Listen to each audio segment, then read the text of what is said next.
आज आमे पढ़िबा मादळा पांजी। तो देखिबा मादळा पांजी कौन।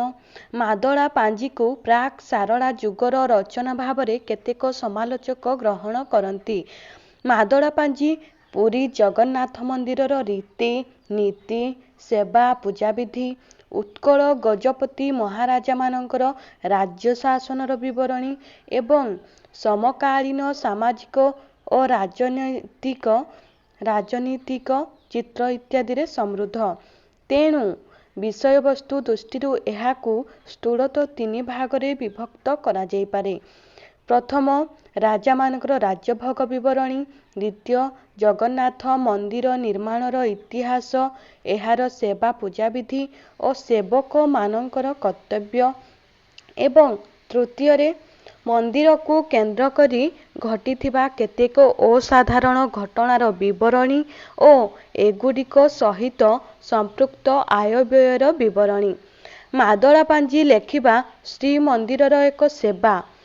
देउळ करण लेखन्ति श्रीमंदिरर इतिहास, तार पूजाविधि और आय व्यय एवं तढ़ाऊ करण लेखन्ति राजा मानकर राज्यभोगर इतिहास। एही पांजीर तीनोटी नकल प्रस्तुत करा जाई श्रीमंदिररे, देउळकरणଙ୍କ घरे और तढ़ाऊकरणଙ୍କ घरे रखा जाए। मादळा पांजी पांच भागरे विभक्त। कौन कौन ना एक रे कठ करण, द्वितीय रे बैठी करण, तीन रे तढ़ाऊ करण, चार रे देउळ करण, पांच रे पांजिया करण। तो कठ करण कौन ना एही नामकरण गुड़िक कौनसी व्यक्ति विशेषकर नुहे, एगुड़िक वंशानुक्रमे प्रचलित राजदत्त उपाधि। कठकरण होची मादळा पांजीरे लिखित हेबा निमित्त विवरणी मान राजप्रसादरू संग्रह करुथिले कठकरण माने। बैठीकरण माने सेही विवरणी गुड़िक मध्यरू लिपिबद्ध हेला भली गुरुत्वपूर्ण विवरण मान निर्वाचन करुथिले। तढ़ाऊकरण सेगुड़िकर विभागीकरण करी पांजीरे संपृक्त विभाग मानकरे लिपिबद्ध करुथिले।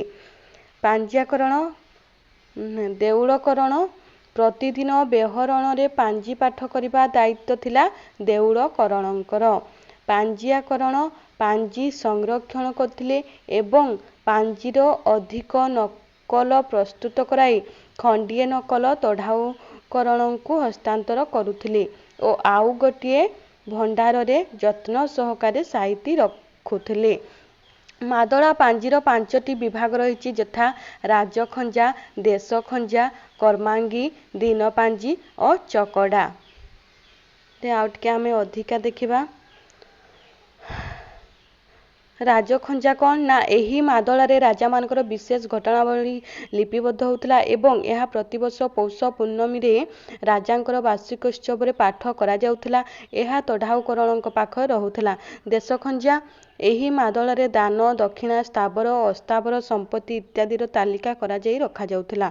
विभिन्न आक्रमणकारीଙ୍କ द्वारा लुंठित हेउथिबा जगन्नाथଙ୍କର संपत्तिर तालिका मध्य एथिरे लिपिबद्ध होउतले। यह कठकरणଙ୍କ पाखरे रहुतला। कर्मांगी एही मादळारे जगन्नाथ मंदिरर प्रतिदिनर रीति नीति पर्व पर्बाणी और अन्यान्य मुख्य घटनावली लिपिबद्ध होउथिला। प्रतिदिन यह बेहरणरे पठित होउथिला। दीनपांजी एही मादळारे लेखा प्रतिवर्ष विषुव संक्रांति दिनठारु आरंभ होउथिला। दैवज्ञ उपाधिधारी श्रीमंदिरर गणक एहाकू प्रत्यह प्रस्तुत करी श्रीमंदिररे श्रीजीउଙ୍କ अवकाश समय पाठ करुथिले। चकड़ा केवल मादळा करण माने श्रीक्षेत्र ठारे मादळा पांजी लिखन करुनथिले। विभिन्न अंचल सेमानक वंशधर गण मध्य पांजी रचना करुथिले। आ टिके अधिका आमे जानिबा मादळा पांजी।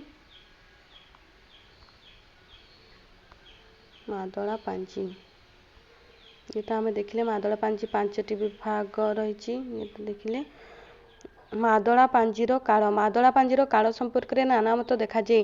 ଓଡ଼ିଶା ଇତିହାସ ରଚନାରେ ମାଦଳା ପାଞ୍ଜି ଯଥେଷ୍ଟ ସାହାଯ୍ୟ କରିଛି। ଷ୍ଟର୍ଲିଂ ଏବଂ ହଣ୍ଟର ସାହେବ ଏହାରି ଉପରେ ନିର୍ଭର କରି ଓଡ଼ିଶାର ଇତିହାସ ରଚନା କରିଛନ୍ତି।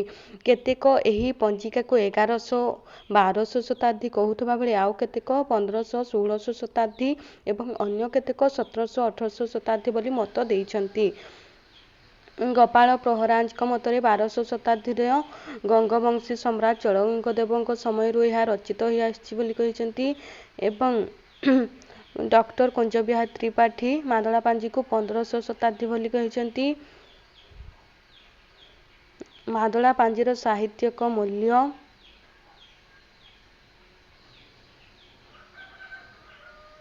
ତାପରେ ମାଦଳା ପାଞ୍ଜିର ବାକ୍ୟ ଗଠନ ଗୋଟିଏ ପ୍ରକାର ନୁହେଁ, ଏଥିରେ ବିଭିନ୍ନତା ଦେଖାଯାଏ। ତତ୍ସମ ଶବ୍ଦ, ତଦ୍ଭବ ଶବ୍ଦ, ପ୍ରାଚୀନ ଓଡ଼ିଆ, ଜାବନିକ ଶବ୍ଦ, ଇଂରାଜୀ ଶବ୍ଦ, ଦ୍ରାବିଡ଼ ଶବ୍ଦ ହେଉଛି ମାଦଳା ପାଞ୍ଜି। ମାଦଳା ପାଞ୍ଜି ହେଉଛି ଓଡ଼ିଆ ସାହିତ୍ୟର ଏକ ଅମୂଲ୍ୟ ଦଲିଲ, କଳ୍ପନା, କିମ୍ବଦନ୍ତୀ ଏବଂ ଅତିରଞ୍ଜନ ଏହାକୁ ଏକ ବିଚିତ୍ର ସାହିତ୍ୟରେ ପରିଣତ କରିଛି।